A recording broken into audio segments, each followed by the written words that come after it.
ଯେଉଁ ଭାଇମାନେ ପଥରରେ କାମ କରୁଛନ୍ତି ସେମାନଙ୍କୁ ମୋର ଅନୁରୋଧ, ଏଇଭଳିଆ ମେସିନରେ ସେଲାଇନ୍ ପାଇପ୍ ଲଗେଇକି ଦେଖନ୍ତୁ, ଲେବୁଲ୍ ପାଇପ୍ ଉପରେ ପାଣି ବସିଛି ଟାଙ୍କିରେ, ତା ଦେହରୁ ଲେବୁଲ୍ ପାଇପ୍ରେ ସବୁ ପାଣି ଉପରୁ ଆସୁଛି।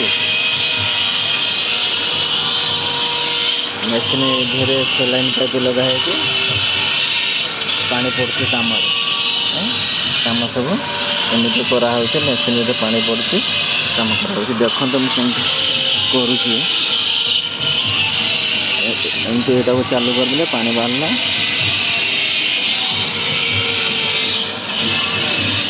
କାମ ଉପରେ ପାଣି ପଡ଼ିଲା, ଆରାମସେ କାମ କରିବେ। ଭାଇ ଏ କାମରେ ବହୁତ ପିଲା ମରିଗଲେଣି।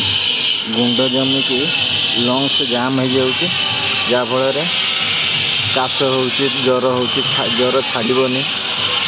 ବହୁତ ପିଲା ମରିଗଲେଣି। ଭାଇମାନଙ୍କୁ ମୋର ଅନୁରୋଧ, ମାସ୍କ ବି ଲଗାଇବେ, କିନ୍ତୁ ଲେବୁଲ୍ ପାଇପ୍ରେ ସେଲାଇନ୍ ପାଇପ୍ ଫିଟିଂ କରିକି ମେସିନ୍ ଦେହରେ ଫିଟିଂ କରିଦେଇକି କାମ କରନ୍ତୁ। ଭାଇ ଜୀବନକୁ ଟିକେ ଧ୍ୟାନ ଦିଅନ୍ତୁ।